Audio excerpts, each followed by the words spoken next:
지금 사진에 있는 애들은 세계적으로 되게 괜찮은 평가를 받고 있는 버터들입니다. 여러분은 얘네 중에 몇 가지나 국내에 들어와 있을 거라고 생각하세요? 지금 이렇게 동그라미 쳐진 애들이 들어와 있는 애들입니다. 수입이 된다는 거죠. 버터 시장이 많이 커지고 있고 예전보다는 선택의 폭이 많이 늘어났다는 거. 그래도 여전히 마트에 가시면 가장 많이 보이는 건 국내에서 만드는 버터들입니다. 사실은 버터가 아니라 가공버터예요. 가공버터는 유지방 함유량이 30% 이상만 돼도 가공버터라고 팔 수 있거든요. 좀 전에 보여드린 그 천연버터들은 유지방이 80%나 돼야 됩니다. 그렇기 때문에 상대적으로 가공버터가 싸죠.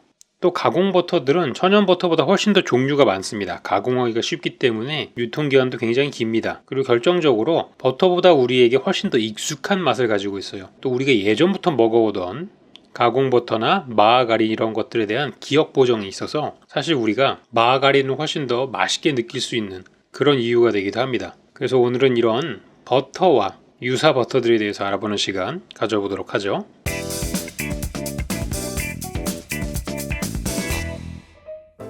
버터는 언제부터 먹기 시작했을까요? 사실 버터는 그 인류가 최초로 동물을 기르기 시작한 게 이제 만년 전인데 굉장히 오래전에도 버터를 먹었다라는 사실. 고대 로마에서는 이제 포마드 대신에 버터를 발리고 다녔다고 합니다. 정말 옛날부터 외모 꾸미는 데에는 뭔가 특이점이 있었던.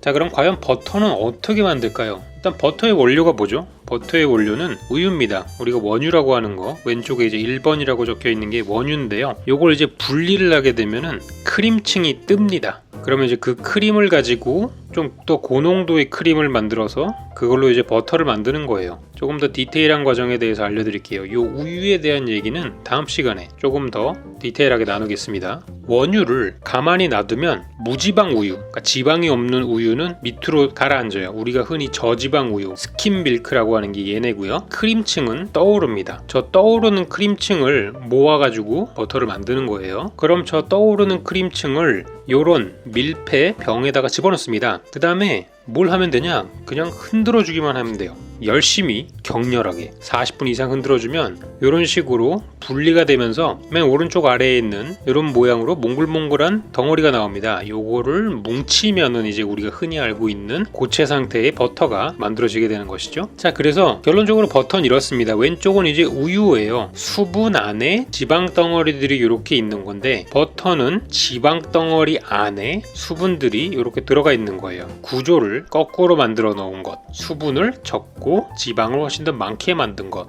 요게 버터입니다. 자, 그러면 뭘 버터라고 부르고 뭘 가공버터라고 부르냐? 국내에서 정의하는 기준이 있어요. 이제 버터는 버터 안에 포함되어 있는 수분이 18% 이하, 그 다음에 유지방은 80% 이상일 때만 버터라고 할 수 있습니다. 그리고 가공버터 같은 경우에는 수분은 똑같이 18% 이하지만 유지방은 30% 이상만 되면 무조건 가공버터라고 할 수 있어요. 그 다음에 이제 버터 오일이라고 하는 건 나중에 알려드릴 거지만 얘는 정제버터를 얘기할 때 쓰는 겁니다. 수분량이 0.3% 이하, 거의 없다시피 해야 되고요. 대부분 다 유지방으로 이루어져야 되는 기준이 있습니다. 자, 밑에 사진을 보시면 왼쪽은 프레쉬 버터, 오른쪽은 고소한 버터죠. 사진하고 이름이 비슷하지만 왼쪽은 이제 식품 유형이 버터고요. 오른쪽은 식품 유형이 가공버터입니다. 그래서 여러분들이 버터를 사실 때는 이 뒷면을 보시고 식품 유형이 뭔지를 확인해 보시면 얘가 천연버터인지 가공버터인지를 아실 수가 있어요. 자, 그 다음에 버터의 종류에는 가염버터와 무염버터가 있습니다. 가염은 소금이 들어간 거, 무가염은 소금이 안 들어간 거겠죠.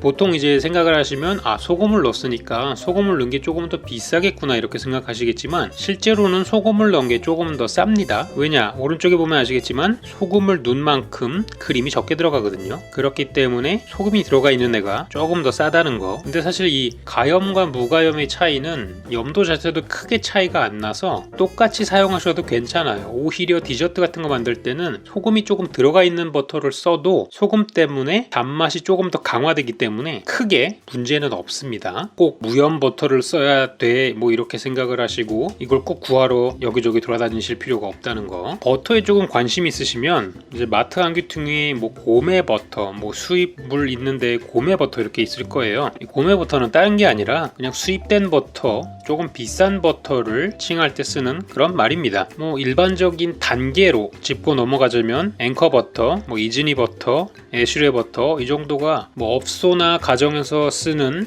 이런 버터의 등급 단계라고 볼 수 있는데요. 사실 예전만 뭐 5년 10년 전만 하더라도 앵커 버터 정도만 써도 되게 좋은 버터를 쓴다 이렇게 얘기했는데, 요즘은 더 좋은 버터를 쓰는 그런 베이커리나 식당들이 많아져서 버터도 정말 종류가 많아졌어요. 이 가격 차이 보시면 아시겠지만 왼쪽 애들은 10,000원 이하인데 맨 오른쪽에 있는 저 애슐레 버터 같은 경우에는 33,000원이 나잖아요. 실제로 유지방 함량은 2%밖에 차이가 나지 않지만 저 정도의 가격 차이가 납니다. 솔직히 저 정도의 맛 차이가 나느냐 그거는 잘 모르겠어요. 하지만 항상 이 뭐든지 최고의 제품을 만드는 사람들에게는 이 1-2%가 굉장히 중요하다는 거, 그런 것도 있고 사실상 없지 않아서 약간 브랜드 빨도 있긴 한 것 같습니다. 이게 가격이 6배라고 해서 맛이 6배 맛있는 게 아니거든요.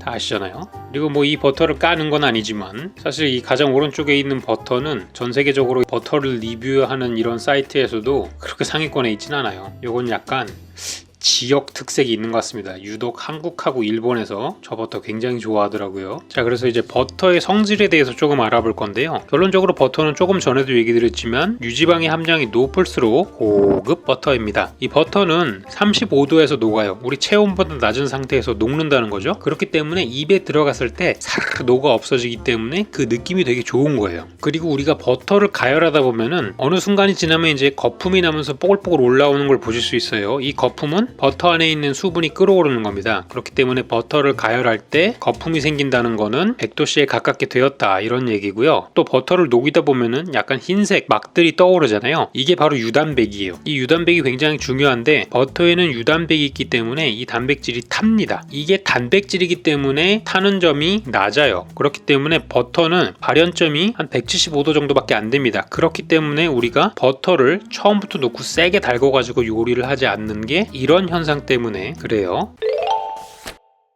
자, 그런데 굉장히 높이 온도를 올릴 수 있는 버터도 있습니다. 이게 바로 정제버터 기라고 하는 건데요. 얘가 아까 식품 분류상 버터 오일이라고 나오는 부분이에요. 수분을 거의 제거하고 유지방만 남겨놓고 유단백도 없앤 것. 거의 지방만 있기 때문에 유단백이 없어서 타는 게 없죠. 그렇기 때문에 평균 발연점이 230도나 됩니다. 거의 콩기름, 옥수수유 이 정도의 수준이죠. 기 같은 경우에는 특히 인도 요리에 주로 많이 사용돼요. 인도는 소고기를 먹지 않지만 유제품은 먹는 나라잖아요. 버터라든지 요거트라든지 이런 문화가 많이 발달을 했죠. 그렇기 때문에 이 버터를 사용한 난이나 탄두리, 커리 이런 것들도 많이 있고요. 발연점이 230도가 되기 때문에 튀김에도 사용이 가능합니다. 국내에도 판매를 하고 있는데요. 비싼 편이죠. 370g에 16,000원이면은 고메버터, 우리가 아까 얘기한 앵커나 이즈니 버터 정도의 한 2-3배 되는 가격이라고 할 수 있겠습니다. 자, 그럼 기도 있고 이제 다른 애들도 좀 알아봐야 되는데요. 우리가 흔히 알고 있는 마가린, 얘는 뭘까요? 얘는 또 가공 버터랑은 또 달라요. 얘 같은 경우에는 식물성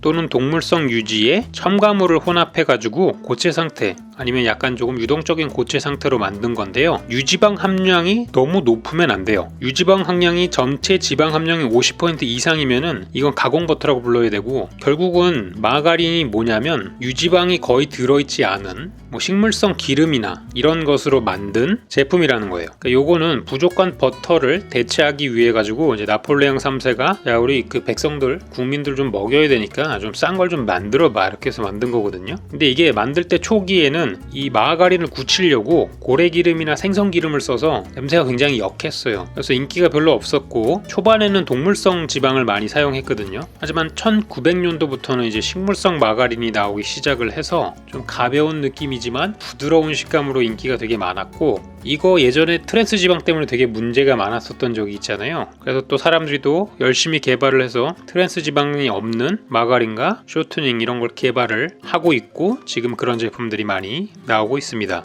이제 쇼트닝 얘기를 했으니까 쇼트닝도 볼까요? 자, 쇼트닝이 뭐냐면 사실 쇼트닝의 사전적 의미는 실온에서 고체 상태로 있는 모든 기름들이에요. 버터, 라드, 마가린 이런 걸 원래 다 표현하는 건데 이게 조금 형태가 변형이 돼가지고 쓰이는 단어입니다. 식물성 유지 또는 동물성 유지를 가공해서 고체나 유동상으로 만든 것. 좀 전에 마가린이랑 설명이 조금 비슷하잖아요. 마가린하고 얘랑 결정적으로 다른 점이 뭐냐면 얘는 수분 함량이 0%예요. 아까 마가린은 수분을 어느 정도 포함하고 있습니다. 수치가 어느 정도인지는 좀 이따가 표로 보여드릴게요.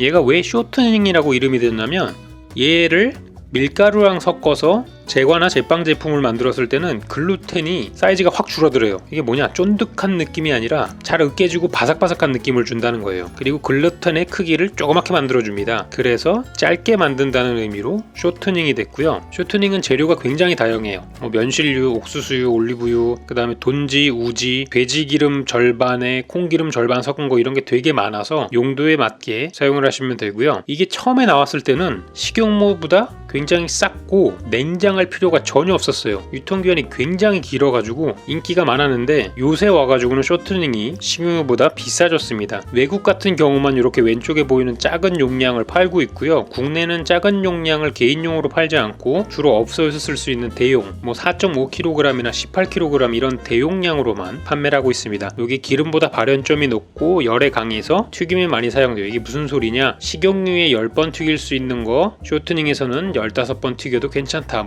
이런 얘기로 받아들이시면 될 것 같아요. 자, 그 다음은 라드와 탈로우인데요. 라드는 많이 들어보셨죠? 라드는 이제 돼지기름을 라드라고 하고, 탈로우는 소기름, 양기름, 돼지가 아닌 기름들의 총칭입니다. 산업혁명 이전까지는 돼지기름하고 소기름으로 기름을 만들어서 쓰는 게 훨씬 더 편리했기 때문에 식용유보다 얘가 더 쌌어요. 산업혁명 이후에는 이제 식용유가 더 싸져서 거의 안 쓰기 시작을 했고, 쇼트닝이 발견되고 뉴스에 나오죠. 동물성 기름 안 좋다 이런 얘기 나옴부터 더더욱 안 쓰기 시작했어요. 이 아시는 분들은 다 아시겠지만 돼지기름이랑 소기름의 볶은 특유의 고소한 맛이 있어요. 특히 예전에 아주 초창기에 중국집 이런 데는 돼지기름으로 양파 볶고 이런 거 많이 했기 때문에 그때의 그 고소한 짜장면을 드셔보신 분들이 요새는 되게 짜장면 맛없다 이렇게 말씀하시는 어르신분들도 있습니다. 그래서 이 돈지와 우지는 아직도 특색이 있어서 쓰이는 데가 있다. 실제로 돈지와 우지를 파는 업체들도 아직도 많습니다.